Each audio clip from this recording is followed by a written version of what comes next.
You're probably gonna laugh at me, but 2 days ago was my first time playing Super Mario Brothers 3 for the first time. I think I actually launched it before, but I wasn't invested in the game.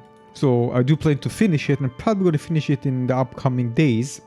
Now, I don't wear any nostalgic glasses that can look at the game with awe because at the time I actually got, not me, my father, got me the Sega Master System. So I didn't own the NES. So the Nintendo Entertainment System, of course, was very, very popular, much more popular, by the way, than compared to the Sega Master System. I think about close to 50 million units. And it was very popular in North America, where the Sega Master System very popular in Europe and also in Brazil. Anyway, just diverting a bit, the thing is that I didn't get a chance to play it back then, or at least I don't remember playing it back then. And this is a game that you don't forget playing, right? So the thing is that I did play games, of course, with Mario in the past, and of course later on in other consoles, but not this game. Now, of course, as a gamer, I won't feel that part of me will be complete without actually giving the time to play this game properly. So how I feel about it?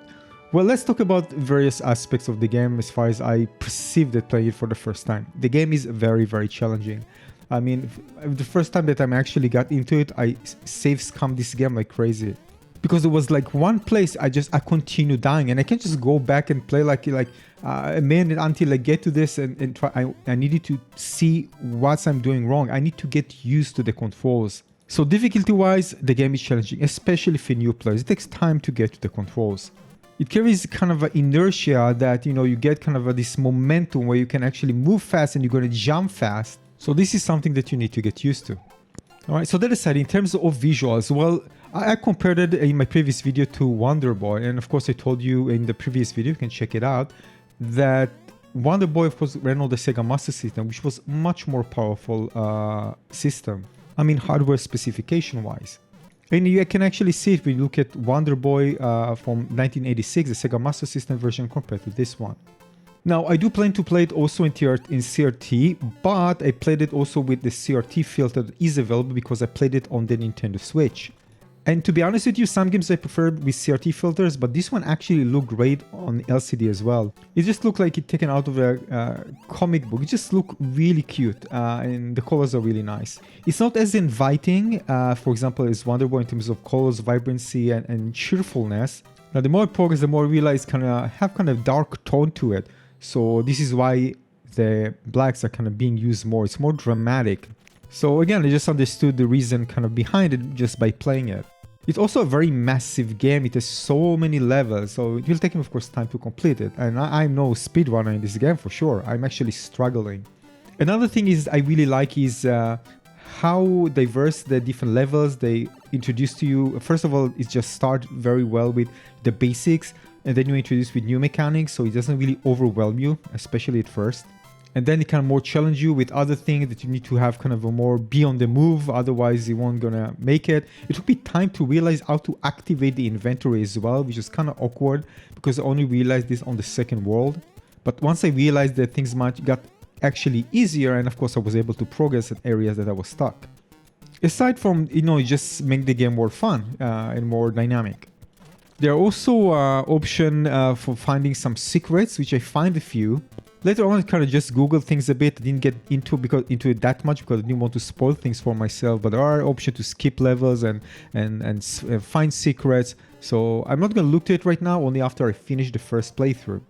Also, when you play it, you really feel like, you talking with the person who actually designed the level. They're so beautifully handcrafted. There are some randomness in them, but again, many of the things that you feel like, the developer was actually trolling you at certain situations. It's not trolling, of course. What I'm just saying is that you can feel like, the way they design it, so it's going to be kind of more, not loose. So you need to perform well in certain situations. And the way they design something with the bosses and other areas where suddenly they jump, and they jump exactly at the time where you expected to jump, something like that. And of course you fail. Also, the game is very punishing because again, if you hit, you just die.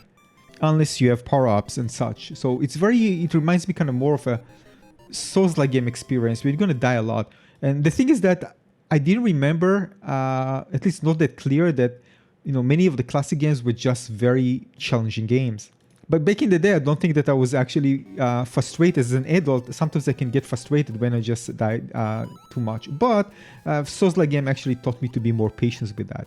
I play certain games where I have more free time and I'm not stressed out of anything else. But trust me, I died many times in this game. Now the thing is that even if you haven't played this game, many of the sound effects will be recognizable because you watched something somewhere, you heard it. That's probably something that, I immediately realized that I haven't played this game, but those sound effects are so familiar. Because again, this is just how iconic this game is. Every kind of click and blink, this is something that I felt like I heard it somewhere. Because again, it was used for intros and it's kind of other games probably in one way or another. So it felt familiar. Regarding boss fights, some of them are repetitive, seeing the same kind of boss felt disappointing. They added a few mechanics, like the boss can fly, but this changed later on with much better boss fights. Basically, I wanted more variety. And just again, the arena is just uninspiring, and I just wanted something more with the platforming, again, at least based on the early bosses that I played against.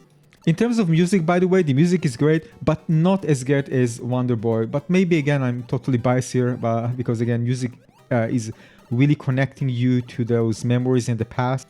But I also think that this game has better connection in terms of the theme, how it plays, in terms of its dynamic way of playing certain tunes at certain situations. Although Wonder Boy does have it, but I think to less degree to this one. So it's synchronized well with everything that happens on the screen. But Giana Sisters will always be my favorite one when it comes to music, always.